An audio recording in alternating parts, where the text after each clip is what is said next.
എല്ലാവർക്കും സ്വാഗതം. നമ്മൾ ഇന്ന് ചർച്ച ചെയ്യുന്നത് രണ്ട് പ്രശസ്തങ്ങളായ മുദ്രാവാക്യങ്ങളെക്കുറിച്ചാണ്. ഒന്ന് സുഭാഷ് ചന്ദ്രബോസിൻ്റെ നിങ്ങൾ എനിക്ക് രക്തം തരൂ ഞാൻ നിങ്ങൾക്ക് സ്വാതന്ത്ര്യം തരാം എന്ന മുദ്രാവാക്യം. മറ്റൊന്ന് ഭഗത് സിംഗിൻ്റെ ഇൻക്വിലാബ് സിന്ദാബാദ്.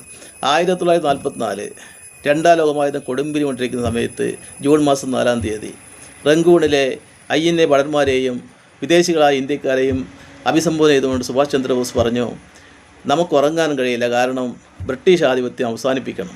അതാണ് നമ്മുടെ ലക്ഷ്യവും കടമയും. നിങ്ങൾ എനിക്ക് രക്തം തരൂ, ഞാൻ നിങ്ങൾക്ക് സ്വാതന്ത്ര്യം തരാം.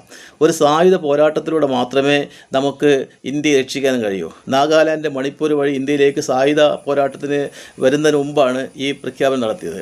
അദ്ദേഹം വിശ്വസിച്ചത് ത്യാഗവും ധീരതയും രാജ്യസ്നേഹവും ദേശഭക്തിയും, മതത്തിനും ജാതിക്കും മതത്തിനും അതീതമായ, പ്രദേശത്തിനും അതീതമായ ഐക്യമുണ്ടെങ്കിൽ നമുക്ക് സ്വാതന്ത്ര്യം നേടാമെന്ന് അദ്ദേഹം വിശ്വസിച്ചിരുന്നു. അദ്ദേഹത്തിൻ്റെ വാക്കുകൾ ഇന്ത്യൻ സ്വാതന്ത്ര്യ സമരത്തെ ശക്തിപ്പെടുത്താൻ സഹായിച്ചു. നമുക്ക് സ്വാതന്ത്ര്യം നേടിത്തരുന്നതിൽ എല്ലാവരെയും പോലെ അതിശക്തമായൊരു പങ്കാണ് സുഭാഷ് ചന്ദ്രബോസ് വഹിച്ചത് എന്ന കാര്യത്തിൽ യാതൊരു തർക്കവുമില്ല. രണ്ടാമതായി നമ്മൾ പറയുന്നത് ഇൻക്വിലാബ് സിന്ദാബാദ് എന്ന മുദ്രാവാക്യത്തിൻ്റെ ഉപജ്ഞാത ഭഗത് സിംഗിനെ കുറിച്ചാണ്. 1929 ഏപ്രിൽ മാസം 8-ാം തീയതി ഡൽഹിയിലെ സെൻട്രൽ ലെജിസ്ലേറ്റീവ് അസംബ്ലി ഹാളിൽ ബോംബെറിഞ്ഞതാണ് ഭഗത് സിംഗ് ചെയ്ത തെറ്റ്. ഭഗത് സിംഗ് ബോംബെറിഞ്ഞത് ആരെയും കൊല്ലാനായിരുന്നില്ല, മറിച്ച് പ്രതിഷേധാത്മകമായിരുന്നു. ഇന്ത്യക്കാരായ ആൾക്കാർ മൗനത്തിലായിരുന്നപ്പോൾ അവരെ ഉണർത്തുകയും സ്വാതന്ത്ര്യ സമരത്തിൻ്റെ ഭാഗമാക്കുകയും ചെയ്യുക എന്നുള്ളായിരുന്നു ഭഗത് സിംഗിൻ്റെ ലക്ഷ്യം. അദ്ദേഹത്തെ ഉടൻ തന്നെ അറസ്റ്റ് ചെയ്തു. ഈ ബോംബ് എറിഞ്ഞതിന് ശേഷം അദ്ദേഹം അവിടെ നിന്ന് അതിശക്തമായ രീതിയിൽ മുദ്രാവാക്യം വിളിച്ചു, ഇൻക്വിലാബ് സിന്ദാബാദ്, ബ്രിട്ടീഷ് സാമ്രാജ്യത്വം തുലയട്ടെ. സൈമൺ കമ്മീഷൻ ഇന്ത്യയിൽ വരുന്നതിനെതിരായി അതിശക്തമായ പ്രതിഷേധം ഉണ്ടാവുകയും ലാലാ ലജ്പത് റായിയെ ബ്രിട്ടീഷുകാർ ക്രൂരമായി മർദ്ദിക്കുകയും തുടർന്ന് അദ്ദേഹം മരിക്കുന്നതിനും കാരണമായിട്ടുണ്ട്.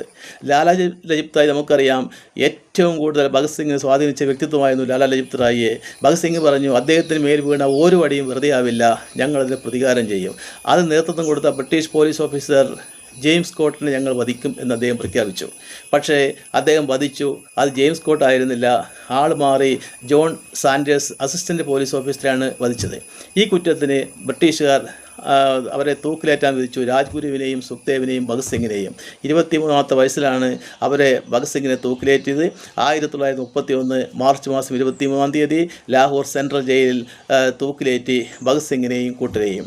തൂക്കിലേറ്റപ്പെടുമ്പോഴും മന്ദസ്മിതത്തോടുകൂടി അദ്ദേഹം ഉച്ചത്തിൽ വിളിച്ചു, ഇൻക്വിലാബ് സിന്ദാബാദ്, ബ്രിട്ടീഷ് സാമ്രാജ്യത്വം തുലയട്ടെ. ഈ ധീരത, അദ്ദേഹം കാണിച്ച ഈ ധീരതയെക്കുറിച്ച് പിന്നീട് ബ്രിട്ടീഷ് പോലീസ് ഓഫീസർമാർ പോലും സ്മരിച്ചിട്ടുണ്ട്.